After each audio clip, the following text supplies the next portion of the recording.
Hello నమస్తే welcome to Vijaya Magooru audio books channel. నేను విజయలక్ష్మిని. ఫ్రెండ్స్, నవల స్రవంతిలో ప్రముఖ రచయిత శ్రీ ఇందు రమణ గారి నవల రిపోర్టర్ ధారావాహికగా మీకు వినిపిస్తున్నాను కదా. మరి ఈ రోజు రిపోర్టర్ నవల ధారావాహిక 10వ భాగం వినిపించబోతున్నాను. మరి రిపోర్టర్ ఆనంద్ అనుకోకుండా కొన్ని చిక్కుల్లో పడ్డాడు కదా. మరి ఆ చిక్కుల నుంచి ఏ విధంగా బయటపడ్డాడు, అలా బయటపడడానికి అతనికి సహాయపడిన వారెవరు, ఇలాంటి విశేషాలన్నీ తర్వాతి కథలో తెలుసుకుందాం. మరి కథలోకి వెళ్ళిపోదాం పదండి. రిపోర్టర్ నవల ధారావాహిక 10వ భాగం.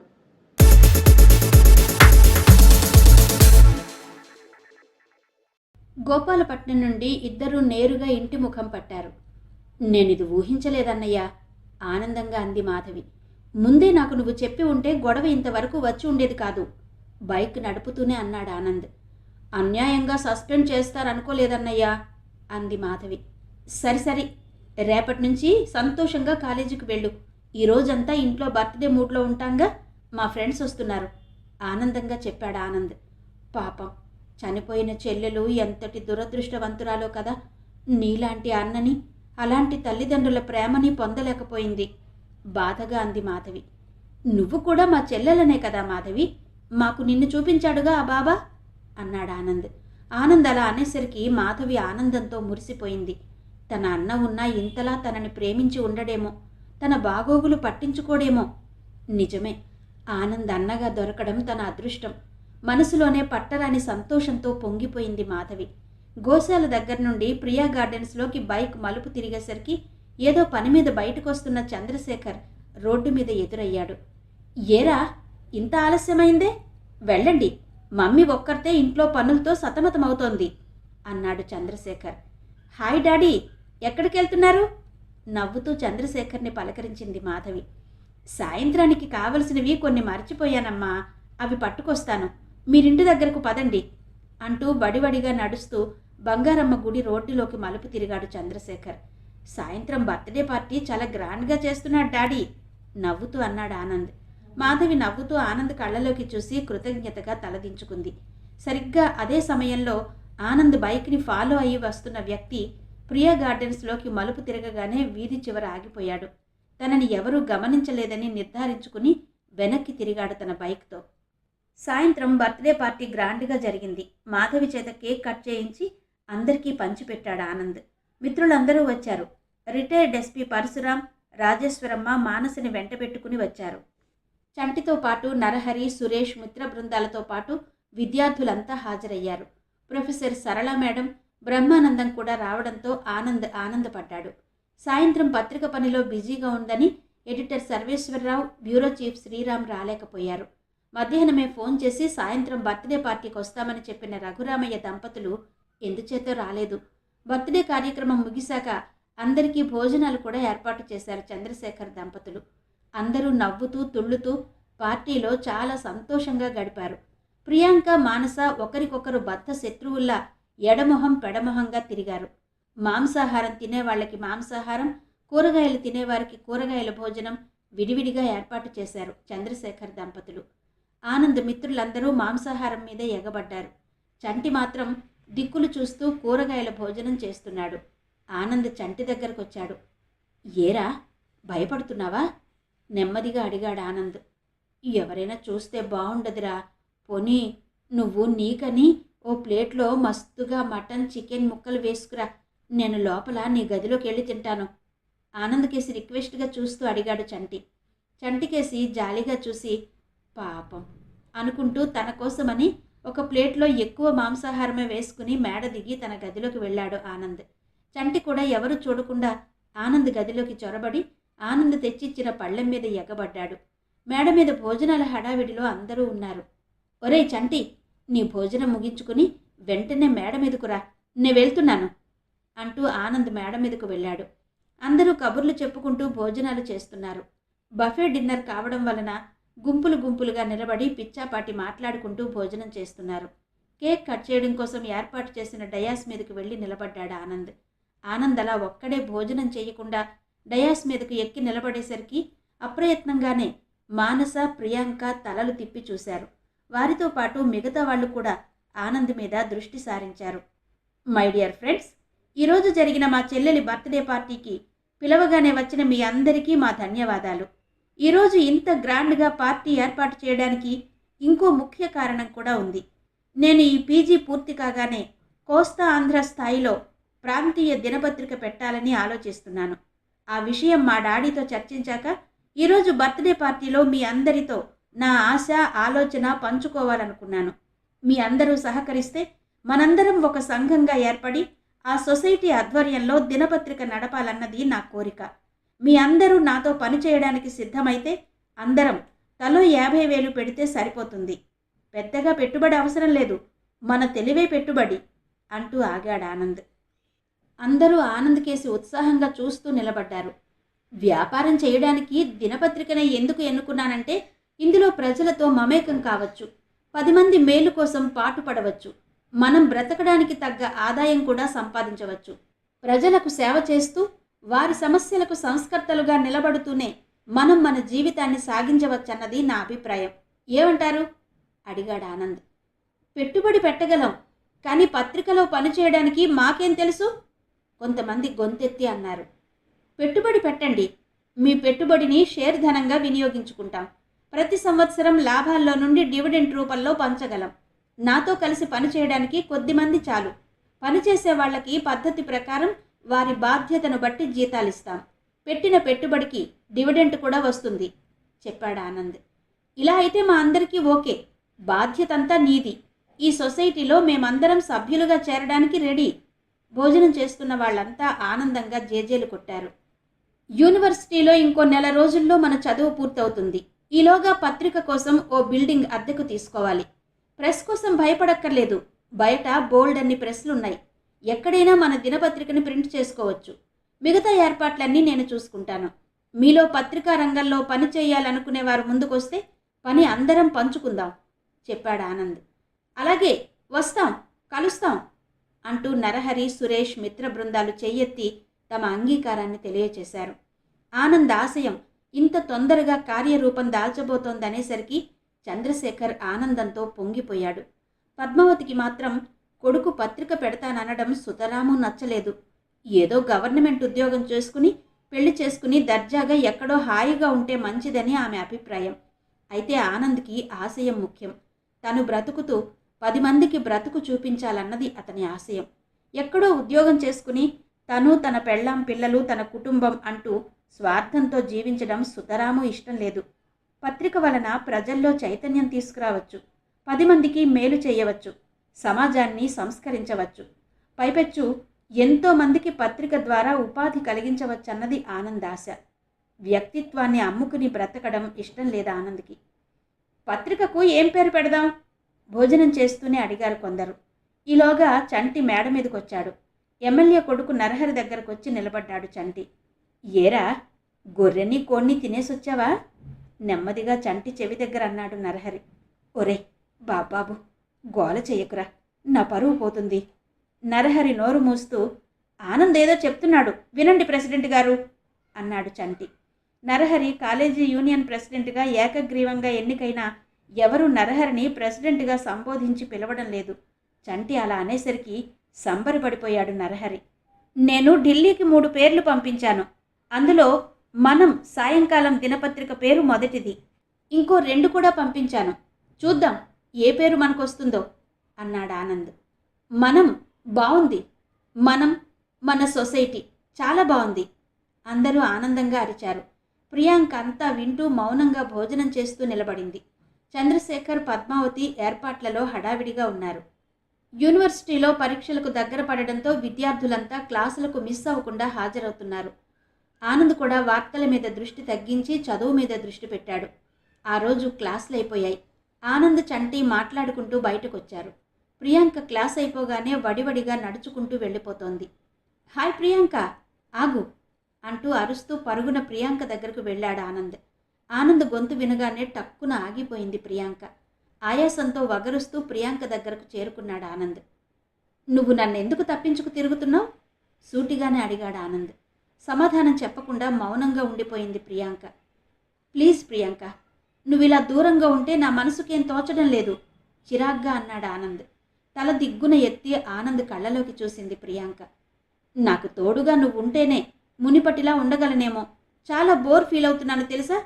ప్రియాంక కళ్ళలోకి చూస్తూ అన్నాడు ఆనంద్. నేనేం చెయ్యాలి? ప్రశ్నార్థకంగా చూస్తూ అందామె. మునిపటిలా ఉండు అంతే అన్నాడు ఆనంద్. అలాగే ఉన్నానుగా నిర్లిప్తంగా అంది ప్రియాంక. ఇలా నన్ను పట్టించుకోకుండా వదిలేయడమేనా? రెండు చేతులు ఊపుతూ నవ్వించే విధంగా అన్నాడు ఆనంద్.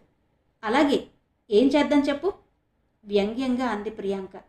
కాలేజీలో పరీక్షలు కాగానే మనం పత్రిక ప్రారంభించాలి ఆనందంగా అన్నాడు ఆనంద్.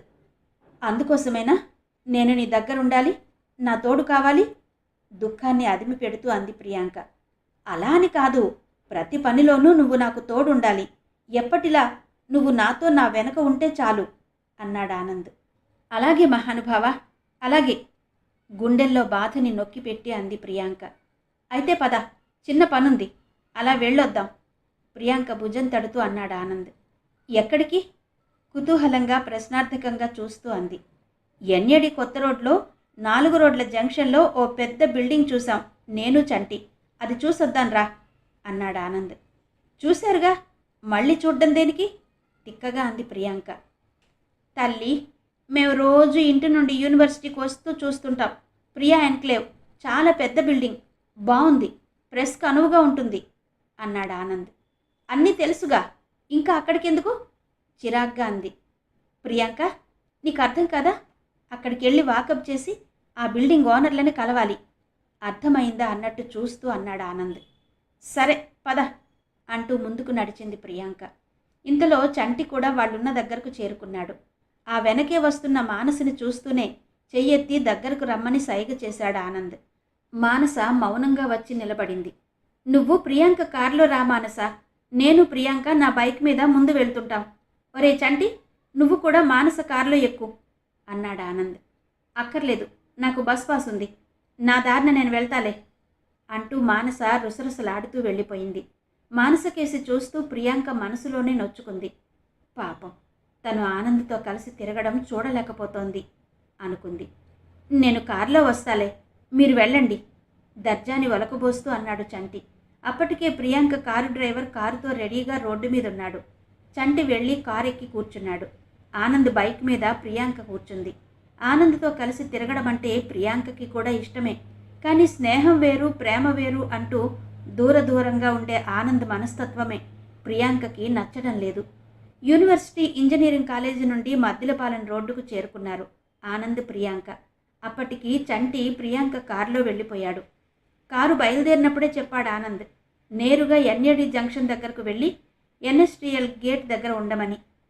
మనం చూసిన బిల్డింగ్ దగ్గరే కదా, అక్కడ ఉంటాం, మీరు తొందరగా రండి అన్నాడు చంటి. బైక్ని మద్దిలపాలెం రోడ్లో నుండి గురుద్వారా వైపు నడిపిస్తున్నాడు ఆనంద్. ఆనంద్ ఏమైనా మాట్లాడతాడేమోనని చెవులు రిక్కించుకుని ఆనంద్ మీద వాలకుండా ఒద్దికగా కూర్చుంది ప్రియాంక. ప్రియాంక ఏమైనా చెబుతుందేమోనని ఆనంద్ కూడా బైక్ని జోరుగా నడపకుండా నెమ్మదిగా పోనిస్తున్నాడు. గురుద్వారా జంక్షన్ దగ్గర ట్రాఫిక్ సిగ్నల్స్ పడ్డాయి. ఆనంద్ బైక్ ముందర వ్యాన్, సిటీ బస్సు, 4-5 బైక్లు ఉన్నాయి. ప్రియాంక, మీ అమ్మగారు ఎలా ఉన్నారు? బైక్ ఒక కాలు మీద నిలబెట్టి సిగ్నల్ కేసు చూస్తూ అన్నాడు ఆనంద్. అమ్మకే బాగానే ఉంది, రాజకీయాలే అమ్మని అతలాకుతలం చేస్తున్నాయి. తల్లి గురించి ప్రేమగా ఆనంద్ అడిగేసరికి సంతోషంతో తన మనసులోని బాధను వ్యక్తపరిచింది ప్రియాంక. ఎన్నికల్లో నిలబడాలనుకుంటున్నారా? అప్రయత్నంగా అన్నాడు ఆనంద్. ఆ అవసరం అమ్మకు లేదు, అయినా శివాజీ మామయ్య ఉన్నాడు కదా, అందుకే అమ్మ ఆసక్తి చూపించడం లేదు నిర్లిప్తంగా అంది. ఇంతలో గ్రీన్ సిగ్నల్ పడడంతో ముందున్న వాహనాలన్నీ కదిలాయి. ఆనంద్ కూడా బైక్ని వ్యాన్ వెనకే పోనిస్తున్నాడు. దృష్టి రోడ్డు మీద ఉండడంతో మరిక ప్రియాంకతో మాట్లాడలేకపోయాడు ఆనంద్. ముందు వెళ్తున్న వ్యాన్ సడన్గా ఆగడంతో ఆనంద్ కూడా చటుక్కున బ్రేక్ మీద కాలు వేశాడు. ఆనంద్ అంత హఠాత్తుగా బ్రేక్ వేస్తాడని ఊహించని ప్రియాంక అమాంతం ఆనంద్ మీద పడి క్రింద పడిపోతానేమోనన్న భయంతో 2 చేతులతో గట్టిగా ఆనంద్ని వాటేసుకుంది. ముందు వ్యాన్ అలా బ్రేక్ వేయడంతో వెనక వస్తున్న వాహనాలు కూడా ఒకదానికొకటి గుద్దుకుంటాయా అన్నట్టు మీదకొచ్చేశాయి. ఆ వ్యాన్ మళ్ళీ గబుక్కున ముందుకు కదిలి వేగంగా పరిగెట్టింది. అలా వ్యాన్ ముందుకు ఉరికేసరికి వ్యాన్లో నుండి ఒక అట్టపెట్టె క్రింద పడిపోయింది. వ్యాన్ ముందుకు కదలగానే ఆనంద్ కూడా బైక్ని ముందుకు ఉరికించేసరికి ఆ అట్టపెట్టె ఆనంద్ బైక్ ముందు టైర్కి అడ్డంగా పడింది. అంతే, ఉలిక్కి పడి బ్రేక్ వేశాడు ఆనంద్. మళ్ళీ ఆనంద్ మీద తూలిపడింది ప్రియాంక. ఆనంద్ కావాలనే చేస్తున్నాడా అని అనుకుంటూ మనసులోనే ముసిముసిగా నవ్వుకుంది ప్రియాంక. ఆనంద్ అలా సడన్గా బ్రేక్ వేయడంతో వెనక వస్తున్న వాహన చోదకులు కోపంగా ఆనంద్ కేసి చూస్తూ బైక్ని తప్పించుకుంటూ ముందుకు సాగిపోయారు. వ్యాన్ మాత్రం ముందుకు వేగంగా సాగిపోతోంది. ఆనంద్ బైక్ పక్కకు తీసి ఆపి క్రింద పడ్డ అట్టపెట్టె తీశాడు. పెట్టె క్రింద పడడంతో చిరిగిపోయింది. అందులో ఏవో పుల్లల్లాంటివి ఉన్నాయి. ప్రియాంక బైక్ పక్కనే నిలబడింది. దారిన పోతున్న వాహనాలేవీ ఎవ్వరినీ పట్టించుకునే ధోరణిలో లేవు. ఎవరి మానాన వాళ్ళు గమ్యం వైపు దూసుకుపోతున్నారు. పెట్టెలో ఉన్న పుల్లల్ని పట్టి చూశాడు ఆనంద్. ఏవో దీపావళి మందుగుండుకు సంబంధించినవిలా ఉన్నాయి. ఆ పెట్టె ప్రియాంక చేతికిచ్చాడు ఆనంద్. ఎందుకు? విస్మయంగా అంది ప్రియాంక. పాపం, ముందు వ్యాన్ వాళ్ళవి పడిపోయాయి, వెళ్ళి ఇచ్చేద్దాం, గట్టిగా పట్టుకో అన్నాడు ఆనంద్. అంటూనే బైక్ స్టార్ట్ చేసి ముందు కురికించాడు. ముందు వెళ్ళిపోతున్న వ్యాన్ని పట్టుకోవాలనే ధ్యేయంతో బైక్ 100 మైళ్ళ స్పీడ్తో పరిగెట్టించాడు ఆనంద్. నేషనల్ హైవే రోడ్డు కావడం వలన ఎదురుగా ఎలాంటి వాహనాలు రావడం లేదు. తాటిచెట్లపాలెం జంక్షన్ దగ్గర సిగ్నల్ పడింది. దూరం నుండే వ్యాన్ ఆ సిగ్నల్ దగ్గర ఆగడం చూశాడు ఆనంద్. స్పీడ్ పెంచాడు. ఆనంద్ బైక్ అక్కడికి చేరేసరికి గ్రీన్ సిగ్నల్ ఇచ్చారు. వాహనాలన్నీ చలనం తెచ్చుకుని ముందుకు పరుగందుకున్నాయి. ఆ వ్యాన్ కూడా ముందుకు సాగిపోతోంది. ఆనంద్ బైక్ని రేసు గుర్రంలా పరిగెట్టించి వ్యాన్ పక్కకు చేరుకున్నాడు. వ్యాన్ పక్కన బైక్ నడుపుతూనే ఆ వ్యాన్ డ్రైవర్ని కేకేశాడు. ఆ డ్రైవర్ ఆనంద్ కేసి చూసి ఆనంద్ బండి ఆపమని చేత్తో సైగలు చేస్తున్నా వినకుండా మరింత స్పీడ్ పెంచి వ్యాన్ని ముందుకు పరిగెట్టిస్తున్నాడు. కంచర్పాలెం జంక్షన్ దగ్గర సిగ్నల్ పడినా వ్యాన్ ఆపకుండా ముందుకెళ్ళిపోయాడు ఆ వ్యాన్ డ్రైవర్. ఆనంద్కి ఎందుకో అనుమానం కలిగింది. వెంటనే కంచరపాలెం పోలీస్ స్టేషన్ కేసి బైక్ను తిప్పి నేరుగా పోలీస్ స్టేషన్ ముందు ఆపాడు ఆనంద్. వ్యాన్ని వెనక నుండి పట్టుకోవడానికి బైక్ నడుపుతున్నప్పుడే వ్యాన్ నెంబర్ మననం చేసుకున్నాడు ఆనంద్. బైక్ నిలబెట్టి ప్రియాంకని బైక్ దగ్గరే ఉండమని పోలీస్ స్టేషన్ లోపలకు దొరికిన పెట్టె పట్టుకుని వెళ్ళాడు. లోపలికి అడుగు పెట్టగానే బయట ఉన్న రైటర్ ఆనంద్ని అడ్డగించి అడిగాడు. ఎవరు కావాలి సార్? ఎస్ఐ గారున్నారా అడిగాడు ఆనంద్. చెప్పండి, లోపలున్నారు. ఏం పని? కుతూహలంగా అన్నాడు అక్కడ కూర్చున్న రైటర్. సార్, నేను జేగంట పేపర్ రిపోర్టర్ని. నేను ఇంటికి వెళ్తున్నాను. నా ముందర వెళ్తున్న వ్యాన్లో నుండి ఈ అట్టపెట్టె పడిపోయింది. మీకు అప్పగిద్దామని వినయంగా చెప్పాడు ఆనంద్. మీరు జేగంట రిపోర్టరా? సార్ లోపల ఉన్నారు, వెళ్ళండి వినయంగా చెప్పాడు రైటర్. ఆనంద్ను చూస్తూనే ఎస్ఐ గుర్తుపట్టాడు. హలో ఆనంద్, రండి రండి. మీ స్టేషన్కు వెళ్లకుండా మా స్టేషన్కి వచ్చారెందుకో నవ్వుతూ పిలిచాడు ఎస్ఐ. ఆ ఎస్ఐ గత నెల వరకు గోపాలపట్నం పోలీస్ స్టేషన్లో ఎస్ఐగా పనిచేసి బదిలీ మీద ఈ స్టేషన్కి వచ్చాడు. మీరా సార్? మీరిక్కడున్నారని మరిచిపోయాను అని కూర్చుంటూ అట్టపెట్టె గురించి చెప్పి ఎస్ఐ టేబుల్ మీద పెట్టాడు ఆనంద్. ఆనంద్ని ఫాలో అయ్యి అడ్డతీగల వరకు వెళ్ళిన ఎస్ఐ అతనే. అట్టపెట్టెలో ఉన్న పుల్లలు చూస్తూనే ఎస్ఐ అదిరిపడ్డాడు. ఆనంద్ గారు, ఇవి మామూలు దీపావళి సామాన్లకు సంబంధించినవి కావు, జిలటిన్ స్టిక్స్ అన్నాడు ఎస్ఐ. ఆ మాటలు వింటూనే ఆనంద్ కూడా ఉలిక్కి పడ్డాడు. ఎప్పుడూ వీటి గురించి పేపర్లో చదవడమే గాని చూసింది లేదు. సార్, ఆ వ్యాన్ నెంబర్ ఇది, ఎన్ఏడి వైపు వెళ్తోంది అంటూ వ్యాన్ నెంబర్ చెప్పాడు ఆనంద్. ఎస్ఐ కూడా ఆలస్యం చేయకుండా ఎన్ఏడి జంక్షన్లో డ్యూటీలో ఉన్న పోలీసులకు ఫోన్ చేసి వ్యాన్ నెంబర్ చెప్పి పట్టుకోమన్నాడు. థ్యాంక్స్ ఆనంద్ గారు, మీలా బాధ్యతగా వ్యవహరిస్తే ఇలాంటి సంఘ విద్రోహాలు ఇక సాగవు. థ్యాంక్స్, వెళ్ళిరండి అంటూ షేక్ హ్యాండ్ ఇచ్చాడు ఎస్ఐ. ఆనంద్ బయటకు వస్తూనే ఆ విషయం ప్రియాంకకు చెప్పాడు. విషయం విని ప్రియాంక కూడా అదిరిపడింది. అందుకేనా ఆ వ్యాన్ డ్రైవర్ బండి ఆపమంటే ఆపకుండా పరుగులు తీయించాడు అంది ప్రియాంక. నీ దగ్గర ఉన్న అట్టపెట్టె చూసి గుర్తుపట్టి ఉంటాడు అన్నాడు ఆనంద్. పద పద, మన వాళ్ళు వెళ్ళిపోయే ఉంటారు అంది ప్రియాంక. ఆనంద్ వెనక బైక్ మీద కూర్చుంటూ బైక్ ముందు కురికించాడు ఆనంద్. ఎన్ఏడి జంక్షన్ చేరేసరికి చంటి ఎన్ఎస్టిఎల్ గేటు దగ్గర ఎదురు చూస్తూ నిలబడి ఉన్నాడు. ఆనంద్ బైక్ మీద నేరుగా ప్రియా ఎన్క్లేవ్ భవనం దగ్గర ఆపాడు. ఆనంద్ని చూస్తూనే చంటి కూడా అక్కడకు వచ్చి చేరుకున్నాడు. ప్రియా ఎన్క్లేవ్ బిల్డింగ్లో కింద షాపుల్లో అద్దెకుంటున్న ఎలక్ట్రానిక్ గూడ్స్ షాప్ లోపలికి వెళ్ళాడు ఆనంద్. ప్రియాంక, చంటి కూడా లోపలికి వెళ్ళారు. సార్, ఈ బిల్డింగ్ ఓనర్ గారు ఎక్కడుంటారో చెప్పగలరా? షాప్లో క్యాష్ కౌంటర్ దగ్గర కూర్చున్న అతన్ని అడిగాడు. ఆనంద్ని చూస్తూనే కస్టమర్ అనుకుని సేల్స్ గర్ల్స్ 2-3 ఆనంద్ దగ్గరకు పరుగు పరుగున వచ్చారు. ఆనంద్ వెనకే వచ్చిన ప్రియాంకని చంటిని చూస్తూనే వాళ్ళు అడిగారు, ఏం కావాలి మేడం అంటూ ప్రియాంకని చుట్టుముట్టారు. ఆనంద్ని చూపించి ఆనంద్ దగ్గరకు వెళ్ళి పక్కనే నిలబడింది ప్రియాంక. ఎందుకు సార్? ఆ షాపు యజమానిలా ఉన్నతను అడిగాడు. ఈ బిల్డింగ్లో పై అంతస్తు ఖాళీగా ఉంది కదా, అద్దెకు తీసుకుందామని అన్నాడు ఆనంద్. అది ఇప్పుడిప్పుడే ఇవ్వనంటున్నారు సార్. వాళ్ళ అమ్మాయి పెళ్ళుందట. పెళ్లికి వచ్చే అతిథుల కోసం అవసరం ఉంటుందని అన్నారు చెప్పాడతను. ఓనర్ గారి అడ్రస్ చెప్పండి సార్, కలిస్తే మంచిదే కదా. ఆనంద్ పక్కనే నిలబడ్డ ప్రియాంక కల్పించుకొని అంది. ఈ బిల్డింగ్ మొన్న ప్రమాదంలో చనిపోయారే, ఆ మంత్రి గారిదమ్మా. మీకు తెలిసే ఉంటుంది కదా సార్. జగన్మోహన్ రావు గారని ఎంవిపి కాలనీలో ఉంటారు చెప్పాడు ఆ షాపు యజమాని. అతను చెప్పేది వినేసరికి ప్రియాంక సిగ్గుపడి వెనక్కొచ్చేసింది. ఆనంద్ అయితే ఆనందం పట్టలేకపోయాడు. ప్రియాంక వాళ్ళదైతే సమస్య లేదనుకున్నాడు.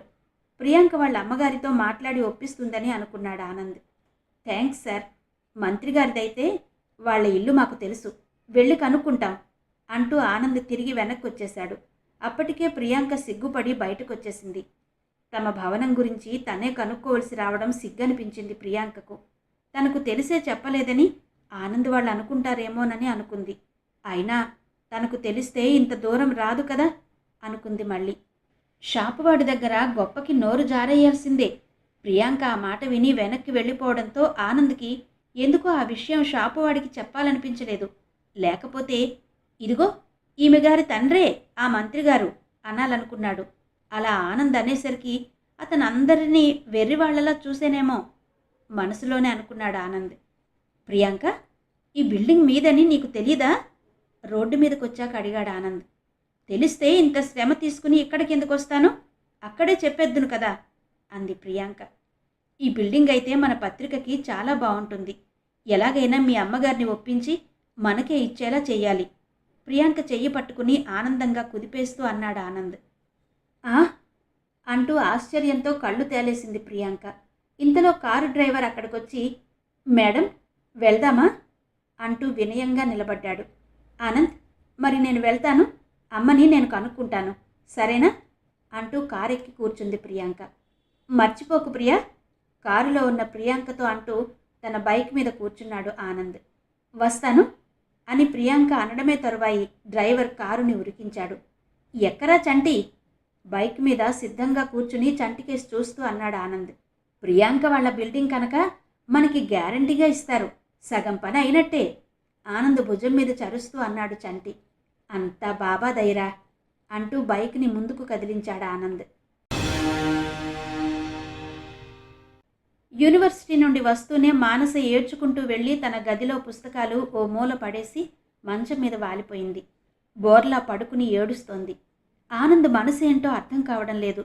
తనతోనూ బాగానే ఉంటాడు, అటు ప్రియాంకతోనూ చెట్టాపట్టాలేసుకుని తిరుగుతున్నాడు. ఈ మధ్య తనకంటే ప్రియాంక ఎక్కువైంది ఆనంద్కి. ఇంతకుముందు రోజు ఇంటికి వచ్చి మరి యూనివర్సిటీకి తన బైక్ మీద తీసుకెళ్లేవాడు. ఇప్పుడు వెధవ చంటిగాడొకడు తగిలాడు, తనను వదిలేశాడు, పూర్తిగా మర్చిపోయాడు. డబ్బున్న అమ్మాయి కదా, ఆ ప్రియాంక వెంటపడి తిరుగుతున్నాడు, కార్లు షికార్లు. మానస మనసు భగ్గుమంటోంది. ఆనంద్ ప్రియాంక గురించి ఆలోచిస్తున్న కొద్దీ దుఃఖం ఎక్కువవుతోంది. మానస ఎప్పుడూ లేనిది కాలేజీ నుండి రాగానే నేరుగా తన గదిలోకి వెళ్ళిపోవడం చూసి రిటైర్డ్ ఎస్పీ పరశురామ్ గారు, రాజేశ్వరమ్మ ఆందోళన పడ్డారు. ఎప్పుడూ సాయంత్రం వస్తూనే హాల్లో కూర్చుని కబుర్లు చెప్పే మానస ఈరోజు ఏడుస్తూ తన గదిలోకి వెళ్ళి పడుకోవడం చూసి ఆ ముసలి దంపతులు తట్టుకోలేకపోయారు. నెమ్మదిగా పరశురామ్ గారే మానస గదిలోకి వెళ్లారు. మంచం మీద బోర్లా పడుకుని వెక్కి వెక్కి ఏడుస్తోంది. పరశురాం వెనకే రాజేశ్వరమ్మ కూడా వెళ్ళింది. మానసని అలా చూసి తట్టుకోలేకపోతోంది. గభాలున మానస దగ్గరకు వెళ్ళి మంచం మీద కూర్చుంది రాజేశ్వరమ్మ. ఏమ్మా అలా ఉన్నావు? మానస తల నిమురుతూ అంది. ఏం లేదే, బాగానే ఉన్నాను కదా కళ్ళు తుడుచుకుంటూ అంది మానస. ఏమ్మా, ఆనంద్ నువ్వు గొడవ పడ్డారా? మానస మనసు తెలుసుకుందామని అన్నారు పరశురాం గారు. ఆయన గారితో నాకెందుకు గొడవ? ఆయన ఏమన్నా మన సొంత మనిషా? కోపంగా అంది మానస. కావాలంటే సొంతం చేసుకుందామమ్మా అన్నారు పరశురాం. అంటూ గబుక్కున పరశురాం కేసి చురుగ్గా చూసింది మానస. అవునమ్మా, నీకు ఆనంద్ కావాలంటే చెప్పు, రేపే ఆనంద్ వాళ్ళ ఇంటికి వెళ్ళి మా పిచ్చి మానసకి ఆడుకోవడానికి మీ ఆనందనివ్వండి అని అడిగేద్దాం నవ్వుతూ అన్నారు పరశురాం. పొండి తాతయ్య అంది ఆనందం పట్టలేక. గభాల్న రాజేశ్వరమ్మని కౌగలించుకుంది మానస. పిచ్చి పిల్ల అంటూ మానస తల నిమురుతూ భర్తకేసి చూసింది రాజేశ్వరమ్మ. వెళ్దాం, నీదే ఆలస్యం అంటూ పెళ్ళాంకేసి చూసి అన్నారు పరశురాం. మానసమ్మ, ఇదిగో పకోడీ, వేడివేడి పకోడీ నీకోసం చేశాను అంటూ ఆ గదిలోకి అప్పుడే అడుగుపెట్టింది పని మనిషి చోబితాదాస్. యూనివర్సిటీలో విద్యార్థులంతా పరీక్షల హడావిడిలో ఉన్నారు. ఆనంద్ మాత్రం పరీక్షలు కాగానే పత్రిక ప్రారంభించాలన్న ఆతృతలో తిరుగుతున్నాడు. ఆలోచన అయితే ప్రారంభమైంది కానీ దాన్ని సాకారం చేసుకోవడానికి ఎంతో శ్రమించాలి. తప్పదు. అందుకే ముందుగానే పత్రిక నిర్వహణకి బిల్డింగ్ కోసం అన్వేషణలో పడ్డాడు. చంటి మాత్రం ఆనంద్ తోకలాగా తిరుగుతున్నాడు. పరీక్షల కోసం చదువుకుంటూనే ఇద్దరు క్లాసులు కూడా ఎగ్గొట్టి అదే పనిలో ఉన్నారు. ఆ రోజు ప్రియాంక వాళ్ళ ఇంటికి వెళ్ళి వాళ్ళ అమ్మగారితో బిల్డింగ్ విషయం మాట్లాడి రావాలని నిర్ణయించుకున్నాడు ఆనంద్. ఒకవేళ ప్రియాంక చెప్పిందో లేదోనని అనుమానం. ఒకవేళ చెప్పినా తను కూడా ప్రియాంక తల్లితో మాట్లాడి అద్దె, అడ్వాన్స్ లాంటి విషయాలు చర్చించాలి. ఆ ఆలోచన కలగగానే చంటిని వెంటబెట్టుకుని బయలుదేరాడు ఆనంద్. యూనివర్సిటీకి ఈ పనయ్యాక వెళ్దామని అన్నాడు ఆనంద్. ఆ మాటకు చంటి కూడా సరేనన్నాడు. ఈ మధ్య పత్రికాఫీస్కు కూడా సరిగ్గా వెళ్ళడం లేదు.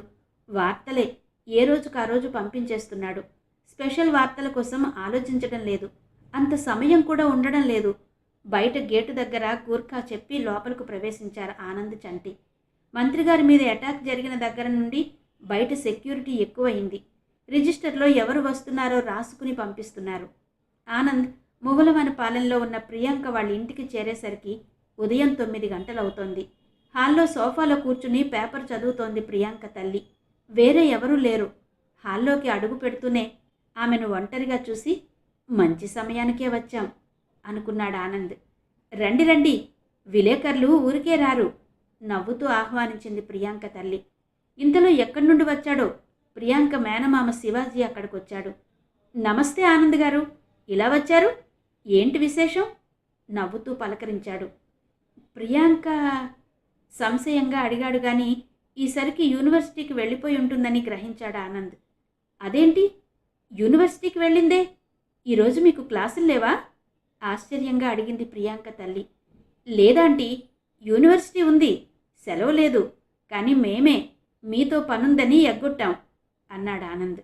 నాతోనా ఆశ్చర్యంగా అంది ప్రియాంక తల్లి. అవును మేడం, మీకు ప్రియాంక చెప్పే ఉంటుంది సాలోచనగా అన్నాడు ఆనంద్. ప్రియాంక దేని గురించి ఆశ్చర్యంగా అందామె. శివాజీ ఆశ్చర్యంతో ఆనంద్ పక్కనే వచ్చి కూర్చున్నాడు. ఏ విషయమై ఉంటుంది? అక్కతో చెప్తే అక్క నాతో ఆ విషయం చర్చిస్తుందే. బావ చనిపోయాక నేను ఒక్క క్షణం లేకపోయినా కనిపించకపోయినా అక్క భరించలేదే. బావ తర్వాత వారసత్వంగా సంక్రమిస్తున్న శాసనసభ్యత్వాన్ని కూడా నన్నే పోటీ చేయమని, చేస్తాడని కూడా కార్యకర్తలందరి దగ్గర ప్రకటించిందే. మరి ఆనంద్ చెప్పబోతున్న విషయం ఏంటబ్బా? కొంపతీసి ఇద్దరి ప్రేమ విషయం కాదు కదా? తాను ముందు నుండి అనుమానిస్తూనే ఉన్నాడు. ఆనంద్ అంటే ప్రియాంక పడి చచ్చిపోతుందేమోనని అనుమానం కలుగుతూనే ఉంది. కానీ ప్రియాంక మేనమామ పరిపరి విధాల ఆలోచిస్తున్నాడు. చెప్పండి ఆనంద్, ఏం చెప్పాలనుకుంటున్నారు శివాజీ కల్పించుకుని అన్నాడు. అదే సార్, ఎన్ఏడి జంక్షన్లో ఉన్న మీ ప్రియా ఎన్క్లేవ్ పై అంతస్తు ఖాళీగా ఉంది కదా, అది అద్దెకు అడుగుదామని వచ్చాం చెప్పాడు ఆనంద్. అదా, మొన్నే ఖాళీ అయింది, కానీ ప్రియాంక పెళ్ళి ఉంది కదా, అది అయ్యాక ఇద్దామని ఖాళీగా ఉంచాం అంది ప్రియాంక తల్లి జయంతిదేవి. ప్రియాంక గారి పెళ్ళా ఆశ్చర్యంగా అన్నాడు చంటి. ఏ, ప్రియాంక పెళ్లి చేసుకోకూడదా నవ్వుతూ అందామె. అయ్యో అదేం కాదండి, మా స్నేహితురాలికి పెళ్ళంటే మాకు ఆనందమేగా సర్ది చెప్తూ అన్నాడు ఆనంద్. ఆ బిల్డింగ్ కావాలంటే మా తమ్ముణ్ణే అడగండి. ఇప్పుడు ఇంటి బాధ్యత అంతా వాడే చూస్తున్నాడు. రేపు ప్రియాంకని పెళ్లి చేసుకున్నాక మా ఆస్తికి బాధ్యతలకి అతనే కదా వారసుడు తమ్ముడు శివాజీ కేసి చూస్తూ అంది ప్రియాంక తల్లి. అక్క అలా తనని ఆకాశానికి ఎత్తేసరికి మనసులోనే ఆనందంతో ఉప్పొంగిపోయాడు శివాజీ. అది ప్రియాంక ఇష్టపడుతున్న వ్యక్తి ముందు తనని పొగిడేసరికి సంతోషం కలిగింది శివాజీకి. ఆనంద్ గారు, మీకు ఆ బిల్డింగ్ అద్దెకు కావాలి అంతే కదా, మా ప్రియాంక వచ్చాక ఆమెతోనూ మాట్లాడి చెప్తాను. ఎంతైనా ఈ ఆస్తికి అక్కకి వారసురాలు ప్రియాంకే కదా. అక్కకి ఆనందం కలిగించడానికి ఇంత అణకువ ప్రదర్శించకపోతే బావుండదని శివాజీకి తెలుసు. అందుకే అలా అన్నాడు. ప్రియాంకకి ముందే తెలుసు సార్, అమాయకంగా అన్నాడు చంటి ఉన్నట్టుండి. మీ అందరూ స్నేహితులు, ఎన్నో విషయాలు మాట్లాడుకుంటారు, కాదనను. కానీ మేం కూడా తనతో మాట్లాడాలి కదా అన్నాడు శివాజీ. అలాగే సార్ అంటూనే, మేడం వెళ్ళొస్తాం. సోఫాలో నుండి లేచి నిలబడ్డాడు ఆనంద్.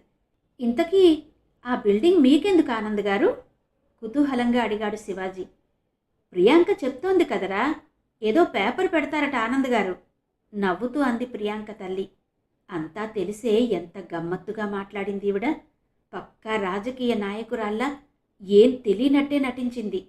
మనసులోనే అనుకున్నాడు ఆనంద్. పేపరా? పెట్టండి ఆనంద్ గారు. మీరు పేపర్ పెడితే నా వంతు సహాయం ఏం కావాలన్నా చేస్తాను. ఎంతైనా మీరు మా ప్రియాంక మిత్రులు కదా, తెగ సంబరపడిపోతూ అన్నాడు శివాజీ. మా వాడి సంబరం చూశారుగా, మీరేం కంగారు పడక్కర్లేదు, బిల్డింగ్ మీకే అద్దెకిస్తాం ఆనంద్కి భరోసా ఇస్తూ అంది ప్రియాంక తల్లి. ఇంతవరకు నాకు చెప్పలేదేమక్క? అద్దెకు అడిగారని కానీ పేపర్ పెడతానంటున్నారని కానీ నువ్వు నాకు చెప్పలేదే? అక్కతో నిష్ఠూరంగా అన్నాడు శివాజీ. ఏది? నాకు ప్రియాంక కాలేజీకి వెళ్తూ అరగంట ముందే చెప్పింది అందామె. సరే ఆనంద్ గారు, మీరేం వరీ కాకండి, మిగిలిన ఏర్పాట్లు చేసుకోండి అన్నాడు శివాజీ సంతోషంగా. అద్దె అగ్రిమెంట్ వగైరాల విషయం సంశయంగా అన్నాడు ఆనంద్. అది మీ ఇష్టం, మా ప్రియాంక వచ్చాక అన్ని విషయాలు మాట్లాడుకుందాం అన్నాడు ఆనందంగా శివాజీ. అలాగే సార్, వస్తాం మేడం, వస్తాం అంటూ ఆనంద్ చంటి వారికి నమస్కారం చేసి వెనక్కి తిరిగి వచ్చేశారు. బయట బైక్ స్టార్ట్ చేసినప్పుడు చంటి ఆనందం పట్టలేక ఆనంద్ని అమాంతం కౌగిలించుకున్నాడు. ఒరే ఆనంద్, సగం పనైపోయినట్టేరా, నీకంటే ప్రియాంక మామయ్య గారే తెగ సంబరపడిపోతున్నాడ్రా అన్నాడు చంటి. ఎందుకు సంతోషపడడ్రా? పేపర్ అంటే మాటలా? అది అతని బిల్డింగ్లో, కాబోయే రాజకీయ నాయకుడు కదా, పేపరు తన జేబులో ఉందన్న ఆనందం రాదా, కలగదా? బైక్ ముందు కురికిస్తూ అన్నాడు ఆనంద్. అదా సంగతి, అందుకేరా మనకంటే అతనే ఎక్కువ సంబరపడిపోతున్నాడు నెమ్మదిగా ఆనంద్ చెవి దగ్గర అన్నాడు చంటి. అప్పటికే బైక్ గాల్లో తేలిపోతూ పరిగెడుతోంది. ఒకరి మాటలు ఒకరికి వినిపించకుండా గాల్లో తేలిపోతున్నాయి. చంటి ఏదేదో ఆనంద్ చెవిలో గొణుగుతున్నాడు. కానీ ఆనంద్ అదేదీ పట్టించుకోకుండా బైక్ నడపడంలోనే నిమగ్నమైపోయాడు. ఆనంద్ బైక్ని వెంటాడుతూ మరో బైక్ అంతే స్పీడ్తో మృత్యువులా తరుముకొస్తోందని వారు గమనించలేదు. యూనివర్సిటీ ఆర్ట్స్ కాలేజీ ఆవరణలో కారు దిగింది ప్రియాంక. క్యాంపస్ అంతా బోసిగా కనిపించింది. ఒకరిద్దరు చెట్ల కింద కూర్చుని చదువుకుంటున్నారు. బహుశా పరీక్షల కోసం చదువుకుంటూ ఉండుంటారు. అందుకే ఎవరు యూనివర్సిటీకి రాలేదు. తనకే ఇంట్లో ఉండబుద్ధి కాక ఇలా వచ్చేసింది. ఇంట్లో ఉంటే బోన్లో ఉన్నట్టుంటుంది. ఆలోచిస్తూ కాలేజీ ఆవరణలోనే స్కూటర్ పార్కింగ్ పక్కనున్న సిమెంట్ బెంచ్ మీద కూర్చుంది ప్రియాంక. ఆనంద్ మనసేంటో అర్థం కావడం లేదు. తను తోడు కావాలంటాడు, తను లేకపోతే ఏమీ తోచదంటాడు. తీరా దగ్గరకెళ్తే దూరంగా పారిపోతున్నాడు. ఆడపిల్ల, తనే మనసు విప్పి అర్థమయ్యేలా ఎంత చెప్పినా తలకెక్కించుకోడే. యూనివర్సిటీ పరీక్షలైపోతే అందరూ విడిపోతారు. ఎవరి దారి వాళ్లదే అయిపోతుంది. ఇంట్లో కూడా తనని ఎక్కడికి కదలనివ్వరు. అమ్మ సరే, మాయదారి మామయ్య ఒకడున్నాడు కదా, ఎప్పుడెప్పుడు తనని తనదాన్ని చేసుకుందామా అని గోతికాడ గుంట నక్కలా కాచు కూర్చున్నాడు. అమ్మ కూడా తన తమ్ముడి పక్షమే అయింది. నాన్న వారసత్వాన్ని కూడా తమ్ముడికే ఇచ్చి రాజకీయ నాయకుణ్ణి చేయబోతోంది. ప్రియాంకని ఆలోచనలు నమిలి మింగేస్తున్నాయి. మెరుపులాంటి ఆలోచన ప్రియాంక మెదడులో కదిలింది. చటుక్కున లేచి నిలబడింది. పార్క్ చేసిన కారు దగ్గరకు వెళ్ళింది. ఈరోజు డ్రైవర్ రాలేదు, ఏదో పనుందని ఎగ్గొట్టేశాడు. తనే చిన్న కారు తీసుకొచ్చింది, వ్యాగనార్. నాన్నగారు కొన్న మొట్టమొదటి కారు అయినా ఇంకా కొత్తగానే ఉంది. అదైతే తనకి డ్రైవింగ్కి సులువుగా ఉంటుందని పట్టుకొచ్చింది. కారు డ్రైవ్ చేసుకుంటూ మద్దిలపాలెం అరిలోవ రూట్లో ముడసర్లో పార్కు దాటి సింహాచలం చేరుకుంది ప్రియాంక. ఆనంద్ చెల్లెలి పుట్టినరోజు వేడుకకు వచ్చింది. దారి గుర్తుపెట్టుకుని తిన్నగా ప్రియా గార్డెన్స్లోకి చేరుకుంది. ఎదురెదురుగా కనిపిస్తున్న ఎత్తైన కొండ, ఆ కొండ వారనే 2 అంతస్తుల డూప్లెక్స్ భవనం. సులువుగానే ఆనంద్ వాళ్ళ ఇల్లు గుర్తుపట్టేసింది ప్రియాంక. నేరుగా వెళ్ళి ఆనంద్ ఇంటి ముందు కారు ఆపింది. అప్పుడే చంద్రశేఖర్ ఇంట్లోకి వెళ్ళడానికి గేటు తీస్తున్నాడు. కారు ఆగిన శబ్దానికి వెనక్కి తిరిగాడు చంద్రశేఖర్. కారు డోర్ తీసుకుని ఎంతో హుందాగా దిగింది ప్రియాంక. చంద్రశేఖర్ విస్తుపోతూ ప్రియాంక కేసి చూస్తూ ఉండిపోయాడు. ప్రియాంక అతన్ని చూస్తూ నవ్వుతూ పలకరించింది. ఎవరమ్మా? ఎవరు కావాలి? ప్రియాంకనే చూస్తూ ఆశ్చర్యంగా అడిగాడు ఆనంద్. ప్రియాంకకి ఏం చెప్పాలో అర్థం కాలేదు. చిన్నగా నవ్వేసింది. ఆమె అలా నవ్వేసరికి చంద్రశేఖర్ మరింత ఆశ్చర్యపోయాడు. పదండి అంకుల్, లోపలికి పదండి అంటూ చంద్రశేఖర్ని దాటుకుంటూ ప్రియాంక ముందుగా ఇంట్లోకి చొరవగా ప్రవేశించింది. వంటగదిలో ఉన్న పద్మావతి ఆశ్చర్యంగా చూస్తూ హాల్లోకి వచ్చింది. ఎవరమ్మా? ఏం కావాలి? ఆశ్చర్యంగా అంది పద్మావతి. అదే నాకు అర్థం కాలేదే అంటూ లోపలికొచ్చాడు చంద్రశేఖర్. మీ అమ్మాయి బర్త్డేకి వచ్చాను కదా, గుర్తుపట్టలేదా అంకుల్? అంది ప్రియాంక. అయ్యో నిజమా? అయితే ఆ హడావిడిలో సరిగ్గా గుర్తుంచుకోలేదమ్మా అంది పద్మావతి. నువ్వు ఆనంద్తో చదువుతున్నావా అమ్మా? ప్రియాంకని అడిగాడు చంద్రశేఖర్. ఇద్దరం మంచి ఫ్రెండ్స్ అంకుల్. ఆనంద్ ఇంటికి రమ్మన్నాడు. ఏడి లేడా? చనువుగా అంది ప్రియాంక. ఆనందా? ఉదయాన్నే వెళ్ళిపోయాడు కదమ్మా అంది పద్మావతి. అయ్యో, నన్ను మీకు ప్రత్యేకంగా పరిచయం చేస్తాను రమ్మన్నాడు. యూనివర్సిటీకి కూడా రాలేదే? ఆశ్చర్యంగా అంది ప్రియాంక. ప్రత్యేకంగా పరిచయం చెయ్యడమా? ఎందుకు? ఆలోచిస్తూ అన్నాడు చంద్రశేఖర్. మీరంతగా ఆలోచించకండి అంకుల్. ఒక అబ్బాయి ఒక అందమైన అమ్మాయిని తల్లిదండ్రులకు పరిచయం చెయ్యాలనుకుంటున్నాడంటే అర్థం చేసుకోలేరా అంకుల్? చిన్నగా మనసులోనే నవ్వుకుంటూ అంది ప్రియాంక. చంద్రశేఖర్, పద్మావతి సాలోచనగా ప్రియాంక వంక చూస్తూ నిలబడిపోయారు. సరే అంకుల్, ఆనంద్ వస్తే ప్రియాంక వచ్చి వెళ్ళిందని చెప్పండి. ఆంటీ వస్తాను, మళ్ళీ వీలైనప్పుడు వస్తాను అంటూ చెయ్యి ఊపి టాటా చెప్పి వచ్చినంత వేగంగా హాల్లో నుండి బయటికి వెళ్ళిపోయింది ప్రియాంక. పద్మావతి, చంద్రశేఖర్ ఆశ్చర్యంగా చూస్తూ ఉండిపోయారు. ప్రియాంక మాత్రం తన ఎత్తుగడకి తనే ముసిముసిగా నవ్వుకుంటూ కారు స్టార్ట్ చేసింది. ఆనంద్, నా మాటలు దాటేస్తావా? ఇప్పుడు మీ ఇంట్లో నీ బుర్ర ఎలా తింటారో చూడు. ఏం చెప్తావో చూస్తా మనసులోనే అనుకుంటూ హాయిగా నవ్వుకుంటూ కారుని ముందుకు పరిగెట్టించింది ప్రియాంక. ప్రియాంక వెళ్ళగానే సోఫాలో కూలబడ్డాడు చంద్రశేఖర్. పద్మావతి వంటగదిలోకి వెళ్తూ భర్తకేసి చూసింది. మీరేంటి ఈరోజు మధ్యలోనే షాపు నుండి వచ్చేశారు? అక్కడ షాపు ఏమవుతుందో కాస్తైనా భయం లేదు మీకు? సణుక్కుంటూ వంటగదిలోకి వెళ్ళిపోయింది. ఊరికే రాలేదు, సామాన్లన్నీ అయిపోయాయి. పూర్ణ మార్కెట్ హోల్సేల్ షాప్కి వెళ్ళాలి, డబ్బు కోసం వచ్చాను అంటూ సోఫాలో నుండి విసుగ్గా లేచి తన గదిలోకి వెళ్ళాడు చంద్రశేఖర్. మార్కెట్కి వెళ్తే ఇంట్లోకి కూడా సరుకులు తెండి, అన్నీ నిండుకున్నాయి. వంటగదిలో నుండే కేకలేసింది పద్మావతి. ఎవరైనా వింటే నవ్వుతారు, మన షాపులోనే తీసుకో, డబ్బు లెక్క పెట్టుకుని వస్తూ అన్నాడు చంద్రశేఖర్. సరి వెళ్ళండి, నా పనులు ఇంకా తెమలేదు అంది ఆమె. వస్తాను, తలుపులు వేసుకో, ఇందాకట్లా తలుపులు బార్లా తెరిచేయక, ఊర్లో దొంగల బెడద ఎక్కువగా ఉంది అంటూ చంద్రశేఖర్ పోర్టుకోలో ఉన్న స్కూటర్ బయటకు తీశాడు. చంద్రశేఖర్ ఇలా వెళ్ళాడో లేదో తలుపులు ఎవరో బాదిన శబ్దానికి వంటగదిలో పనిలో ఉన్న పద్మావతి విసుక్కుంటూ తలుపులు తెరిచింది. ఎదురుగా రిటైర్డ్ ఎస్పీ పరశురాం, ఆయన భార్య రాజేశ్వరమ్మ కనిపించేసరికి ఆశ్చర్యపోయింది. రండి రండి, చాలా రోజులకు మా ఇల్లు గుర్తొచ్చిందన్నమాట నవ్వుతూ ఆహ్వానించింది పద్మావతి. చంద్రశేఖర్ షాపులోనే ఉన్నాడు కదమ్మా అడిగారు ఎస్పీ పరశురాం గారు. అయ్యో, ఇంకా ఇప్పుడే ఆయన గారికి ఏదో పనుందని పూర్ణ మార్కెట్కి వెళ్ళారు, షాపులో పనివాళ్లే ఉన్నారు చెప్పింది పద్మావతి. షాపు పనివాళ్ల మీద వదిలేయడం అంత మంచిది కాదమ్మా నెమ్మదిగా అన్నారు పరశురాం. పర్లేదు నాన్నగారు, మాకు దూరపు బంధువుల అమ్మాయే ఒక పిల్ల ఉంది, మంచిది, నమ్మకస్తురాలు, అంతా కంప్యూటర్ బిల్లులే కదా, అయినా 10 మంది పనివాళ్ల మధ్యలో పొరపాట్లు జరిగే అవకాశం లేదంటారాయన నవ్వుతూ అంది పద్మావతి. మంచిదే, డబ్బు కదా, మంచివాణ్ణి కూడా మోసగాణ్ణి చేస్తుంది అంది రాజేశ్వరమ్మ భర్త మాటలకు వత్తాసు పలుకుతూ. మధ్యాహ్నం భోజనాలు చేసి వెళ్దురుగానుండండి అంటూనే వంటగదిలోకి పరుగు పెట్టింది పద్మావతి. పద్మావతి వెనకే వంటగదిలోకి వెళ్ళింది రాజేశ్వరమ్మ. వంట గింట ఏమీ వద్దు, కతికితే అతకదంటారు, రా హాల్లోకొచ్చి కూర్చో, నీతో మాట్లాడాలి చకచక చెప్పింది రాజేశ్వరమ్మ. రాజేశ్వరమ్మ గారి మాటలు పద్మావతికి అర్థం కాలేదు. ఆశ్చర్యంగా ఆమె కళ్ళలోకి చూసింది. మీ మాటలు నాకేం అర్థం కావడం లేదమ్మా, హాల్లోకొస్తూ అంది పద్మావతి. అర్థం కావడానికే ఉంది, ఆనంద్కి మా మానసికి పెళ్లి చేస్తే ఎలా ఉంటుందని మిమ్మల్ని అడగడానికి వచ్చాం, సోఫాలో కూర్చుంటూ అంది రాజేశ్వరమ్మ.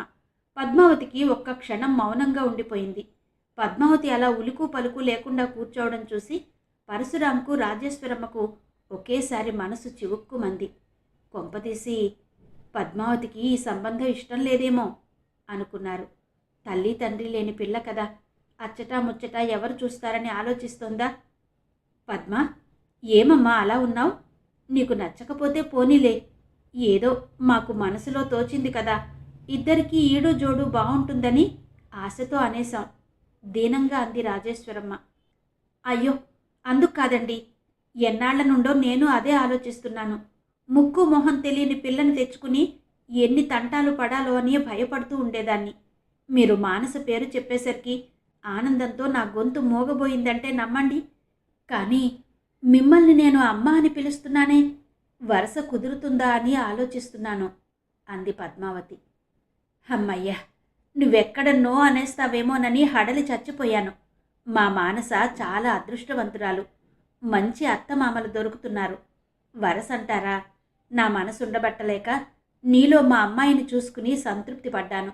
కానీ మనది రక్త సంబంధం కాదు కదమ్మా, పిల్లలు కూడా అలా ఆలోచించలేదు కదా, ఆనందంగా అంది రాజేశ్వరమ్మ.